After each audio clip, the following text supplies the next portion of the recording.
നമസ്കാരം, ഞാൻ Mariya. Chemmanur international jewellers Kaumudi ഹെഡ്ലൈൻസിലേക്ക് സ്വാഗതം. Powered by ARMC. അതിരുകടന്ന അഴിഞ്ഞാട്ടം. സംവരണ പ്രക്ഷോഭം ശക്തമായ ഹരിയാനയിൽ അനന്തര നടപടികൾ തേടി കേന്ദ്ര സർക്കാർ.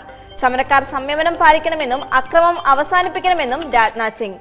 സ്ഥിതി വിലയിരുത്താൻ പ്രതിരോധ മന്ത്രി മനോഹർ പരീക്കറുമായി ആഭ്യന്തരമന്ത്രിയുടെ കൂടിക്കാഴ്ച. OBC സംവരണം ആവശ്യപ്പെട്ട് നടത്തുന്ന പ്രക്ഷോഭത്തെ തുടർന്ന് സൈന്യം നടത്തിയ വെടിവയ്പിൽ മരിച്ചത് 10 പേർ. സംഘർഷ മേഖലയിൽ കുടുങ്ങിക്കിടക്കുന്നവരെ രക്ഷപ്പെടുത്താൻ ഹരിയാനയിലേക്ക് കൂടുതൽ വിമാന സർവീസുകൾ. അക്രമാസക്തരായ സമരക്കാർ തലസ്ഥാനത്തേക്കുള്ള ജലവിതരണം മുടക്കിയതോടെ പ്രദേശത്ത് രൂക്ഷമായ ജലക്ഷാമം. പ്രക്ഷോഭത്തിന്റെ മറവിൽ 7 റെയിൽവേ സ്റ്റേഷനുകൾക്ക് തീയിട്ട അക്രമികളുടെ അഴിഞ്ഞാട്ടം സ്കൂളുകൾക്കും പോലീസ് സ്റ്റേഷനുകൾക്കും നേരെയും. പറന്നു ചെന്ന് പടയൊരുക്കം.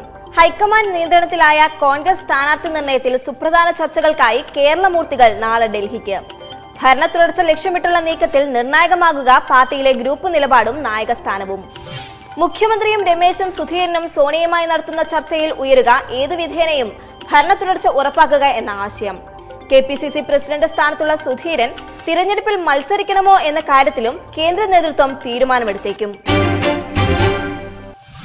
സ്മാർട്ടാകുന്ന വിവാദങ്ങൾ. ഇന്നലെ നിർമ്മാണം പൂർത്തിയായ സ്മാർട്ട് സിറ്റിയുടെ ആദ്യഘട്ടത്തെ ചൊല്ലി വിവാദം പുകയുന്നു. റിയൽ എസ്റ്റേറ്റ് മാഫിയയ്ക്കും സ്വകാര്യ കമ്പനികൾക്കും പദ്ധതി തീരെഴുതി കൊടുത്തു എന്ന പ്രതിപക്ഷ ആരോപണത്തോട് പ്രതികരിക്കാതെ മുഖ്യമന്ത്രിയും സർക്കാരും. സ്മാർട്ട് സിറ്റി പദ്ധതിയിലൂടെ സർക്കാരിന്റെ പാപ്പരത്വം വ്യക്തമായെന്ന് VS. തെറ്റായ പ്രഖ്യാപനങ്ങൾ നൽകി ഉമ്മൻചാണ്ടി ജനങ്ങളിൽ തെറ്റിദ്ധാരണയുണ്ടാക്കുന്നു. LDF UDF മുന്നണികളുടെ വികസന സമീപനങ്ങൾ പരിശോധിക്കാനുള്ള ഉദാഹരണമാണ് സ്മാർട്ട് സിറ്റി എന്നും VS അച്യുതാനന്ദൻ. IT വികസനത്തിന്റെ പേരിൽ ഉദ്ഘാടനം നിർവഹിച്ച പദ്ധതിയിൽ പാളിപ്പോയത് വൻകിട കമ്പനികൾ മുതൽ മുടക്കുമെന്ന സർക്കാർ പ്രഖ്യാപനം. 27 കമ്പനികളുടെ സ്ഥാനത്ത് ഇപ്പോഴുള്ളത് 22 എണ്ണം മാത്രം. ഇതിൽ പലതും IT ഇതര കമ്പനികൾ. നിലയ്ക്കാത്ത വെടിയൊച്ച. ശ്രീനഗറിൽ ഭീകരരും സുരക്ഷാ സേനയും തമ്മിലുള്ള ഏറ്റുമുട്ടൽ തുടരുന്നു. കാശ്മീരിലെ പാംപൂർ ജില്ലയിൽ സുരക്ഷാ സേനയും തീവ്രവാദികളും തമ്മിലുള്ള ഏറ്റുമുട്ടലിൽ 3 സൈനികർ ഉൾപ്പെടെ മരിച്ചവരുടെ എണ്ണം 4 ആയി. CRPF വാഹനവ്യൂഹത്തിനു നേരെ ഇന്നലെ വൈകിട്ടുണ്ടായ ആക്രമണത്തിൽ 9 പേർക്ക് പരിക്ക്. വാഹനവ്യൂഹത്തിനു നേരെ വെടിയുതിർത്ത ശേഷം പ്രദേശത്തെ സർക്കാർ കെട്ടിടത്തിൽ ഒളിച്ചിരിക്കുന്ന ഭീകരർക്കായി തിരച്ചിൽ ഊർജിതം. കെട്ടിടത്തിനുള്ളിൽ കുടുങ്ങിയ മുഴുവൻ പേരെയും പുറത്തെത്തിച്ചതായി സുരക്ഷാ സേന. സംഭവസ്ഥലത്തു നിന്നും പൊതുജനങ്ങളെ ഒഴിപ്പിച്ചു. കെട്ടിടത്തിനുള്ളിൽ ഏകദേശം 5 ഭീകരർ ഒളിച്ചിരിക്കുന്നതായി സംശയം. ആക്രമണത്തിൽ പരിക്കേറ്റ പലരുടെയും നില ഗുരുതരം. മേഖലയിൽ ഗതാഗതത്തിനും നിരോധനം. വമ്പനായി ട്രംപ്. അമേരിക്കൻ പ്രസിഡന്റ് തിരഞ്ഞെടുപ്പിന് വീറു പകർന്ന് ട്രംപിന് 2ാം ജയം. സൗത്ത് കരോലീനയിൽ റിപ്പബ്ലിക്കൻ പ്രൈമറിയിൽ തകർപ്പൻ മുന്നേറ്റമുറപ്പിച്ച് ഡൊണാൾഡ് ട്രംപ്.